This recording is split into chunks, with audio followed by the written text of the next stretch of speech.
pensava em proteções passivas. Depois disso, começou-se a pensar em proteções passivas. Veio a NB 208, que é a antiga, foi a primeira versão da NBR 977, saída de emergência, e outras leis, por exemplo, no meu estado, na década de 80, que veio a lei, ou melhor dizendo, em 72 veio a primeira lei do Corpo de Bombeiros. O incêndio Andraus veio em fevereiro de 72, quando foi no mesmo ano, em dezembro, saiu a primeira lei do Corpo de Bombeiros Militar do Pará. Então teve que acontecer uma tragédia, né? Mas as vistorias nessa época, em 2013, também eram mais voltadas a proteções passivas, proteções ativas, centro de emergência, sinalização. A gente já estava com essa mentalidade de proteção passiva. Mas, com relação a controle de materiais de revestimento e acabamento, não. O que aconteceu? Depois da grande tragédia da Boate Kiss, todo mundo teve que fazer vistoria nas boates, em todos os estados. E haja fechar a boate, porque foi verificado que aquele revestimento acústico não tinha um tratamento adequado. Então nós vamos ver justamente essa condição, né? O vídeo, por favor, amigo. Aperta primeiro no vídeo, volte. Aperta em cima, por favor. Aí. Então, a situação da Boate Kiss, a gente tinha a espuma, como eu falei, ele levantando a mão e chegou facilmente naquela espuma que não era tratada. Clica no outro, por favor. Clique no outro, por favor. E se houvesse pelo menos um compensado, era suficiente para ter uma proteção, que essa chama aqui não chegaria ao ponto de ignição dessa madeira, mas chegou no ponto de ignição do poliuretano. Então bastaria que tivesse o tratamento, ou não se tivesse tratamento, mas sim uma proteção naquela espuma, né, com um anteparo, era suficiente para que pudesse proteger, tivesse causado aquela tragédia, né? Então, o que nós temos que falar sobre esse tipo de material? Os materiais de hoje são totalmente diferentes de 30, 40 anos atrás. Os materiais de 30, 40 anos atrás eram praticamente material orgânico, cadeiras de madeira, armários de madeira. Hoje em dia, auditórios eram de cadeira de madeira, né? Eu cheguei aí no cinema que a cadeira era de madeira, né? Tinha cinema em Coraci, né? Cinema Ópera Nazaré, né? lá em Belém. E essas cadeiras eram de madeira. O que acontecia? Hoje em dia não é mais assim. Hoje em dia são materiais plásticos, são os polis da vida, polipropileno, polietileno, são os materiais poliméricos. Então eles estão aí, são materiais mais leves, mas em compensação, o que aconteceu com esses materiais? Eles liberam mais energia, às vezes até 3 vezes mais que a madeira. A madeira tem 16 megajoules por quilo em termos de energia liberada. Os polímeros, 32, 44 megajoules por quilo. Ou seja, se pegar fogo de 1 quilo de material plástico e 1 quilo de material madeira, a energia liberada vai ser bem maior, os polímeros. Mas esses polímeros citados aqui, eles não têm na sua composição o nitrogênio. Aquele que tem nitrogênio na sua composição química tem o nitrogênio, que é o poliuretano. Ele, quando pega fogo, vai se transformar no HCN, ou seja, cianeto de hidrogênio, ou gás cianídrico. Foi justamente o gás que o Hitler matou o judeu na Segunda Guerra Mundial. Então, esse material, esse gás, imagine a Boate Kiss, então. A Boate Kiss era uma grande câmara de gás. Estava cheia de gás cianeto, porque eu tinha espuma não tratada de poliuretano e ficou aquele gás cianeto matando as pessoas. E observem só como é a composição, ou melhor dizendo, a condição de intoxicação, que é muito diferente do monóxido de carbono. Por que eu digo isso? É bom que estou controlando meu tempo, 10 minutos. Por que eu digo isso? Porque o monóxido de carbono, quando entra no ser humano, ele vai ter uma asfixia química. Ele vai entrar na corrente sanguínea, vai se juntar com a hemoglobina do sangue, vai formar carboxihemoglobina, eu vou começar a me intoxicar com o passar do tempo, quimicamente. Mas eu tenho que aspirar isso aí. Com o cianeto é diferente. Mesmo que eu coloque alguma máscara, mas ele entra pelos meus poros, ele entra pela pele, é absorvido pela respiração, pela pele, pelos olhos. Então não tem como se proteger do cianeto dentro de um incêndio. Por isso que mesmo que a gente tenha proteção respiratória, eu estou lá como bombeiro, dentro de uma boate, morreram agora no Rio de Janeiro recentemente, né? Os bombeiros. A gente tem que verificar a causa. De repente acabou a quantidade de ar no cilindro, ou também devido à questão da própria quantidade de tempo que eles estavam lá, e pode estar tendo a questão do cianeto entrando pelos poros. É uma questão a ser observada, tá? E o detalhe, quando eu comparei os dois, simplesmente o monóxido de carbono é 25 vezes menos letal que ele. Então, o gás cianeto, ele é 25 vezes mais tóxico que o monóxido de carbono. Porque uma quantidade em 30 minutos de monóxido de carbono precisaria, para ter a ação de malefício numa pessoa humana, de 5.700 partes por milhão. Olha a quantidade de cianeto que é preciso, apenas 165. Então isso aí é muito rápido, simples. Os malefícios de um cianeto dentro do ambiente com fumaça. Pode apertar, por favor. E aqui eu mostro justamente a questão, lá na Boate Kiss, aquela estratégia de você entrar agachado não serviria para a gente. Por quê? Entrar no rastejo para pegar o ar, ainda o oxigênio na parte mais baixa, não iria adiantar. Porque não foi feito um dos procedimentos que deveria ser, que é desligar a energia elétrica. Os sprites não continuaram funcionando, mesmo com a espuma pegando fogo. O que aconteceu? A espuma pegando fogo, muita fumaça, muito cianeto, e o vento do sprit jogando para baixo. Então não adiantaria o nosso procedimento de entrar no rastejo, ou de sair do rastejo. E olha essa condição aqui que eu coloquei. Se você tem 10 kg de material a 20 graus Celsius, ele vai me liberar 8,2 metros cúbicos por segundo de fumaça. Esse mesmo material a 500 graus Celsius, ele praticamente triplica a quantidade de fumaça. Então, quanto mais eu demorar dentro de um incêndio, maior será o volume de fumaça desse ambiente, para aquele mesmo material. Uma outra coisa interessante é o meu escape, o meu abandono. Quando as pessoas abandonam um prédio, ele tem em média de 15 a 20 metros por minuto. Então, em um minuto eu vou andar 20 metros, em um minuto. Enquanto a fumaça, no ambiente, 40 a 140 metros por minuto. Por isso que é muito rápido dentro do incêndio. A gente tem que realmente pensar nesse grande vilão que é a fumaça. Nós, bombeiros, sabemos que 3/4 de todas as mortes no incêndio são causadas por inalação de fumaça. Isso é a NFPA, que me fala desde 1981, que são os dados da NFPA. E isso é verdade. Será que a gente está bem protegido, então, desse grande malefício? Será que eu deveria ter uma lei federal proibindo espumas não tratadas? Deveria. Não é nem para vender mais espuma não tratada. E aí eu faço até uma brincadeira e mostro a solução para a gente tratar a fumaça. Está aí, ó. Por que eu coloquei esse carro aí? Porque na época que eu aprendi tabela periódica, é assim que eu decorava a tabela periódica. Né? Isso aqui são os halogênios, Fiat branco claro. Lembra desse macete de vestibular? Fiat branco claro, então vem aqui, ó. Fiat branco claro.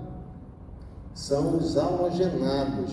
Quando eu coloco halogenados em algum material, tecido, por exemplo, se esse tecido aqui fosse um tecido tratado com halogênio, eu venho com uma fonte, se eu tirar aquela fonte, automaticamente ele apaga, ou seja, ele não consegue continuar a reação em cadeia. Olha o nosso tetraedro de fogo aí, porque é bombeiro sabe, né? Então eu posso ter o triângulo formado, eu tenho lá combustível, componente e calor, mas quando eu tiro a fonte não há continuidade da queima. É o halogênio que está fazendo isso, tá? São os compostos halogenados. Então, uma das coisas que nós fizemos em todas as boates em Belém, onde eu tenho cortina fixa, todos têm que ser tratados. Nós mandamos arrancar todas. Espuma, mandamos arrancar todas, que não eram tratadas.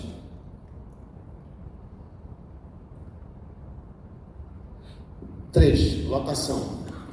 A lotação deveria ter, pelo cálculo da NBR 977, deveria ter 1.061 pessoas, num salão de 615. Como deveria ser? A capacidade, pelo cálculo, deveria ser de 691 pessoas. Por favor, o vídeo.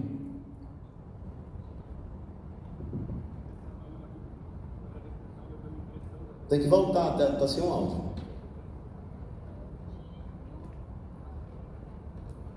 O áudio está na...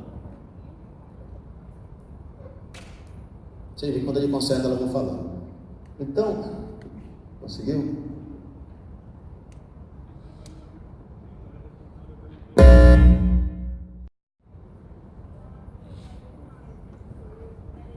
Voltar, né?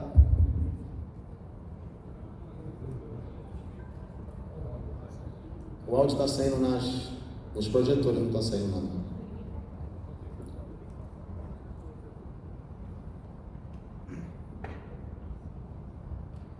Bom, enquanto ele conserta, eu vou falando aqui. Então, o cálculo a gente tira a área de banheiro, a área cozinha, por exemplo, uma pessoa a cada 7 metros quadrados, né? Então, fazendo todo esse cálculo, a área realmente de dança, 2 pessoas por metro quadrado, fazendo todos esses detalhes, chegou-se a 691 pessoas. Né? Mas o que aquele vídeo vai dizer? Que eles colocavam comandas em torno de 1.000 a 1.200, podendo chegar até 1.500 comandas, deixavam 300 de reserva. É isso que eles estão falando. A moça que trabalhava na boate, ela está dizendo que era impresso em torno de 1.000 a 1.200 comandas e mais podendo chegar até 1.500 comandas. Né? E ele perguntando se todo aquele pessoal que estava na fila lá fora entrava, ela falou que entrava, todos entravam na boate. Ou seja, cadê a percepção de risco daquele empresário? Não quer saber, senhor. Quer saber de casa cheia. Né? Então estava tudo lotado. E detalhe, né? As próprias pessoas que frequentam boate, quanto mais cheio, melhor. Quem é que vai para uma festa que não tem ninguém na festa? A pessoa nem entra na festa. Não é? Agora, principalmente os homens, né? Quando vê assim, deixa eu ver que essa festa está boa. Enquanto não tiver casa lotada, eu não vou entrar. Se a casa estiver cheia, o camarada entra. Não é? Senão a festa não está boa. Ok? Pode passar. Próximo. Aí, tá bom. Rota de fuga, vou controlar aqui. Rota de fuga e saída de emergência. Essa condição de rota de fuga e saída de emergência, eu ia precisar desse vídeo também.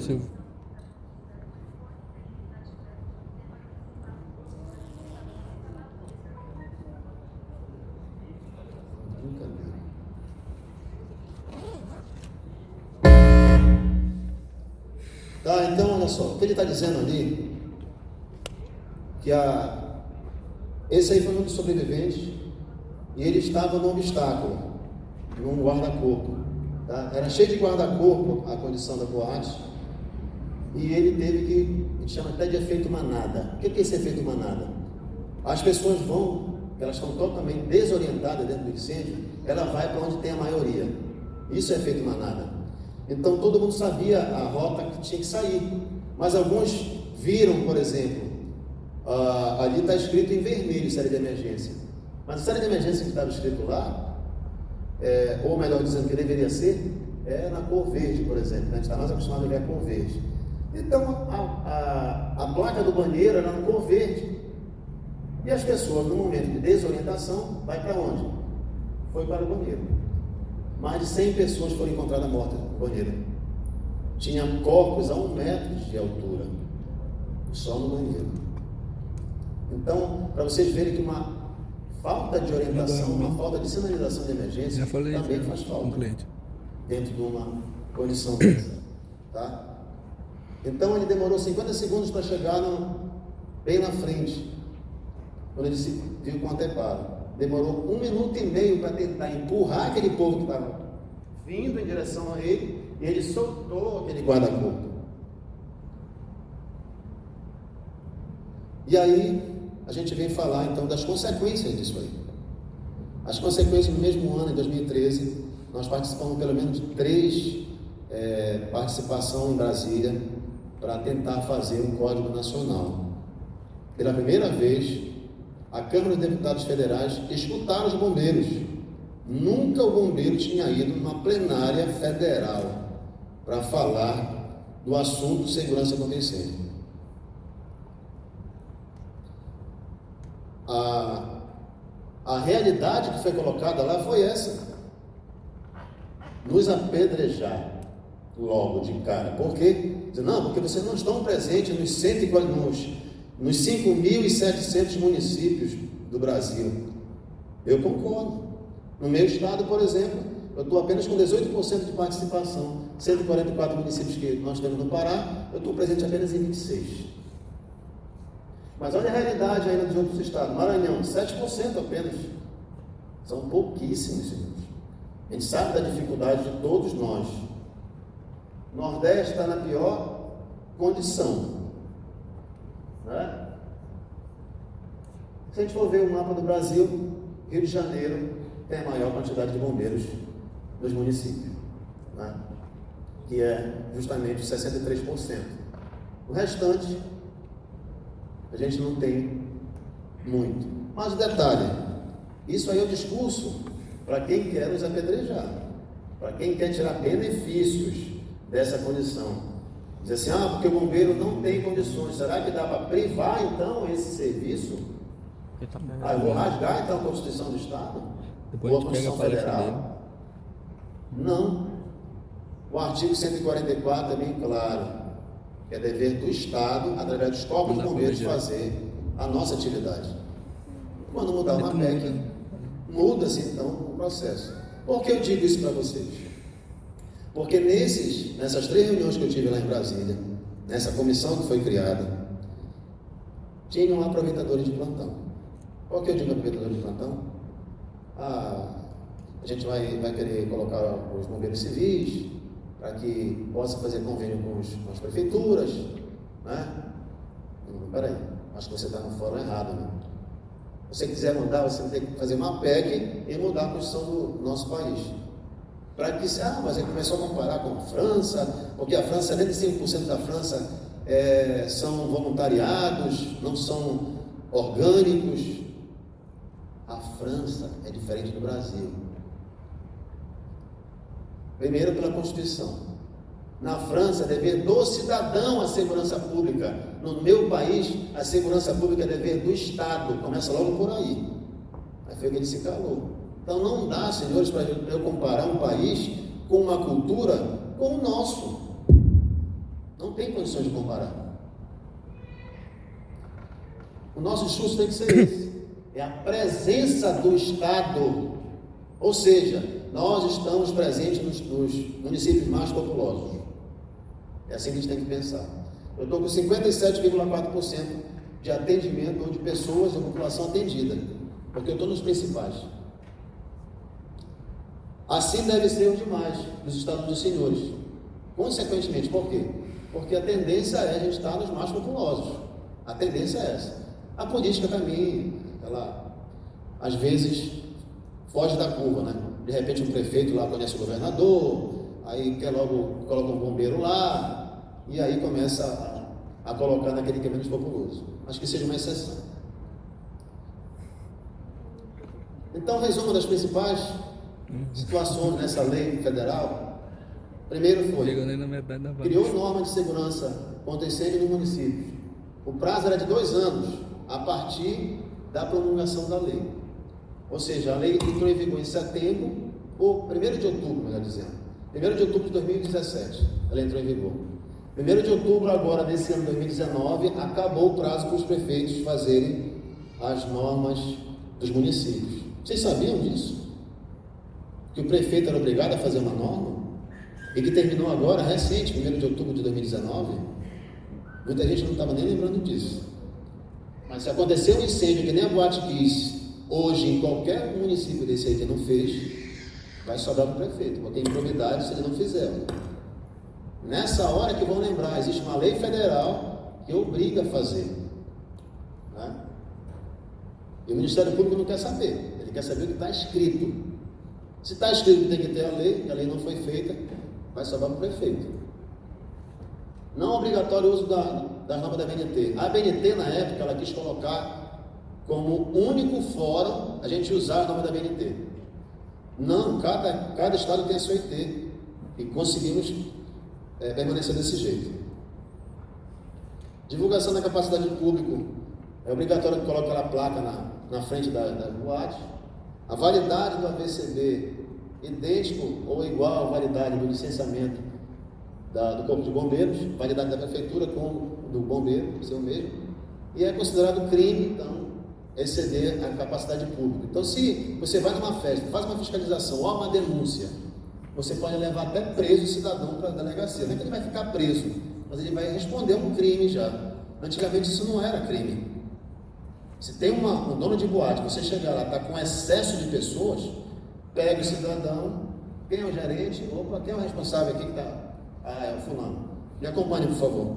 Antigamente não, no máximo que ia fazer era interditar o local. Agora é interdito e leva o cidadão para ser ouvido na delegacia. Equipe técnica treinada. É isso que fala a lei federal. Convênio com os bombeiros. Então tem que ser através de convênio. Eu não posso simplesmente o prefeito contratar bombeiros civis que tem que trabalhar intramuros. Essa que é a função do bombeiro civil. Intramuros, não é extramuros. Extramuro é serviço público. Ele é treinado com 230 horas para trabalhar intramuros. Eu sou treinado 4.000 horas, 3 anos de academia para trabalhar extramuros. Essa é a grande diferença. E a graduação nos cursos de conteúdo nos cursos de tecnologia e graduação em cursos específicos para oficiais e praças. Então, quem trabalhar na área técnica tem que ter curso. Com relação a essa questão do curso, o que diz o artigo 8º? Ele fala justamente sobre... ele não diz para criar uma nova disciplina. Ele diz que aqueles que já existem vão ser colocados esses conteúdos. Pô, mas aí fica difícil, porque os cursos geralmente já estão totalmente enxutos. Um curso de engenharia já está enxuto, então vai acrescentar mais alguma coisa, é mais complicado. Ela é a área VIP da boate. Então, o que está acontecendo? Não sei. Só vi pessoas saindo por aqui, até eles se orientarem, perderam alguns segundos. Interessante. Não é?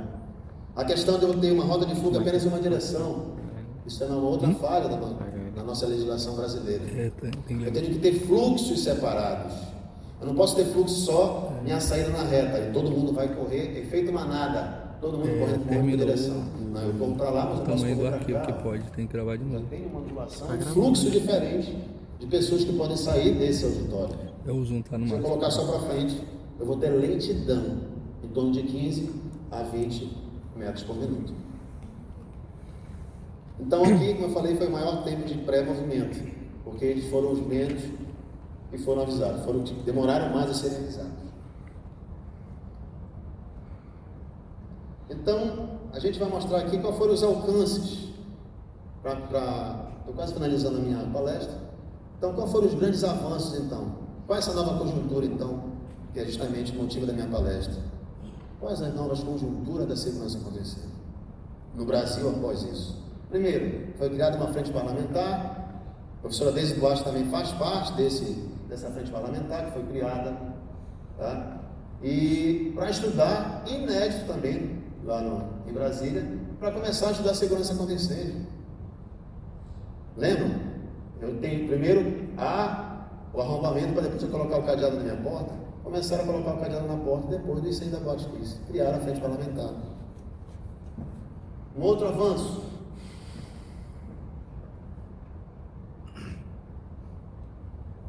Pela primeira vez foi reconhecido também, uma situação inédita, a área de conhecimento da segurança contra incêndio. Todas as vezes, para quem é cientista, que faz trabalho científico, a gente não tinha área de conhecimento.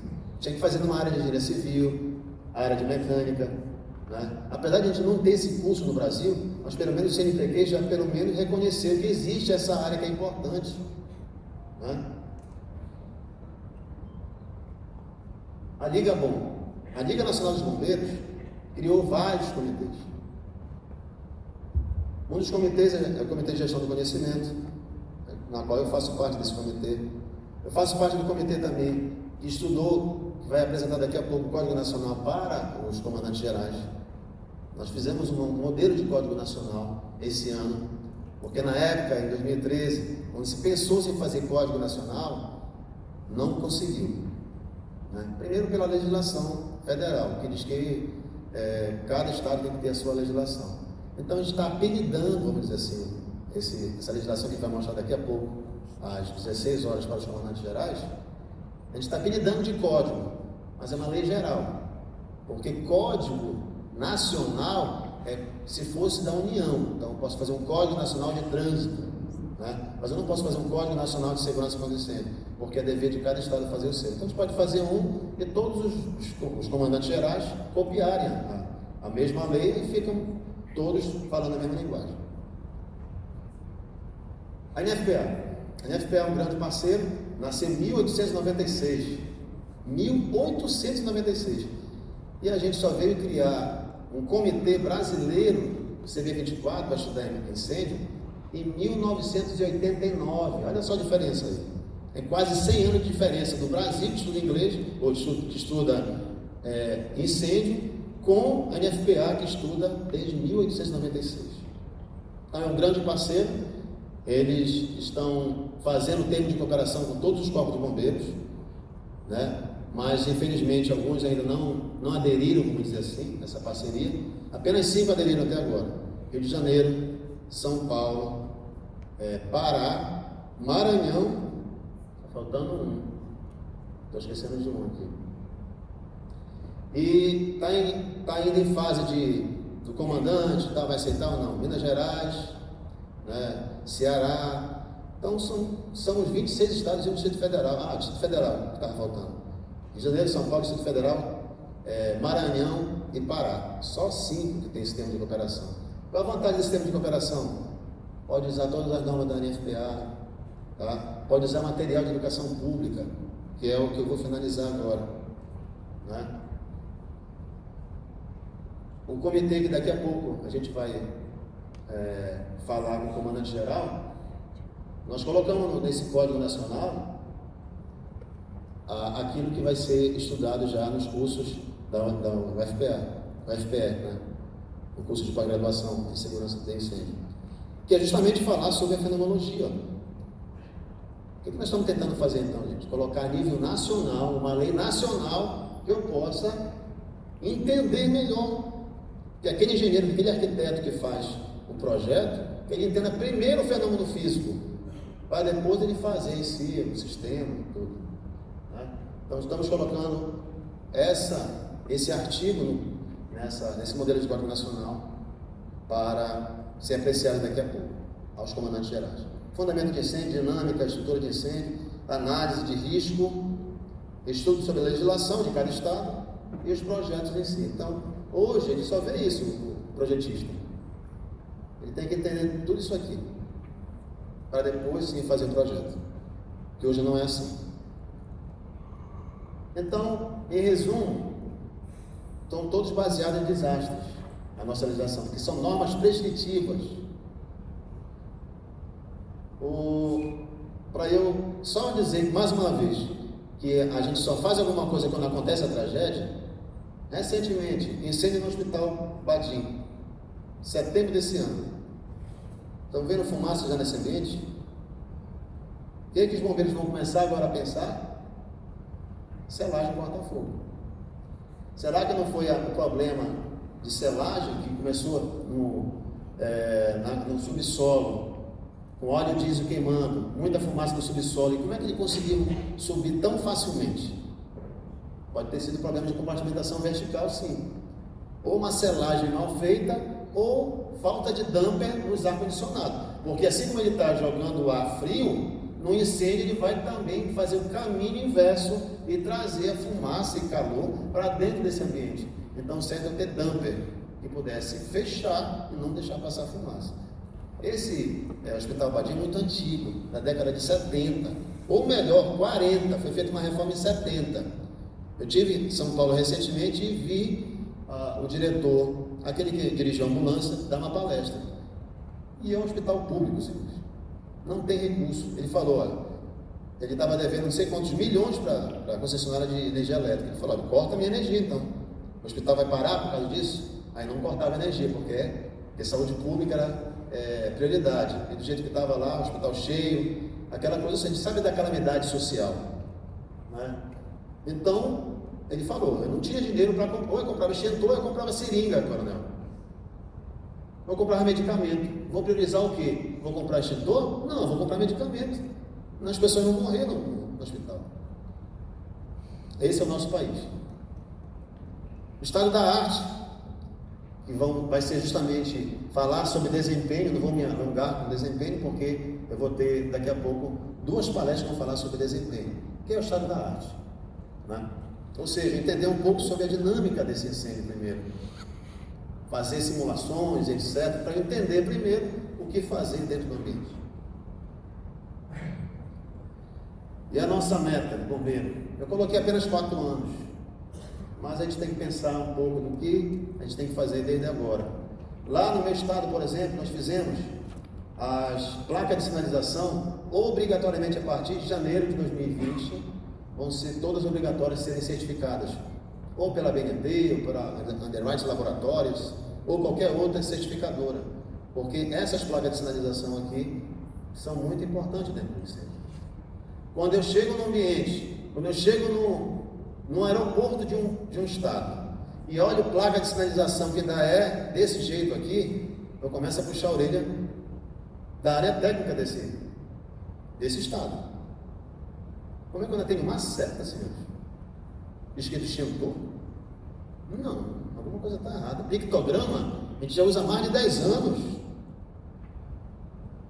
Então, quando eu chego no aeroporto, eu digo, peraí, alguma coisa está falhando na área de segurança do incêndio, começando pela sinalização. Ali é o raio-x de como é que está a segurança do incêndio, como é que está o serviço técnico daquele estado. Sinalização nível de solo, é obrigatório lá no meu estado agora. Que é uma sinalização complementar, se você for ver na NBR. No meu estado é obrigatório. Toda boate é obrigatório agora ter sinalização nível de piso. Toda boate é obrigatório falar ou ter um vídeo informando onde são as rotas de fuga, semelhante a cinema. Está na minha legislação isso. E eu finalizo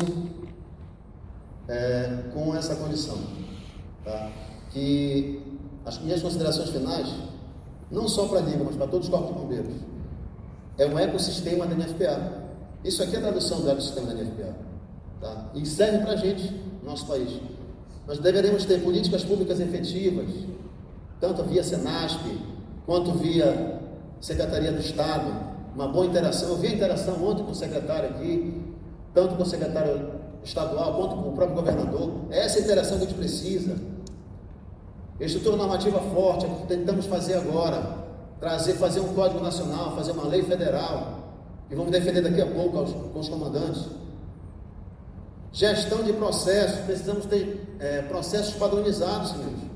Não só na área técnica, serve para toda a parte do bombeiro, onde todos possam falar a mesma linguagem. que é o nosso famoso procedimento operacional padrão, né? POP. Captação de recursos. Os estados que têm taxa de incêndio são os estados que estão melhores equipados.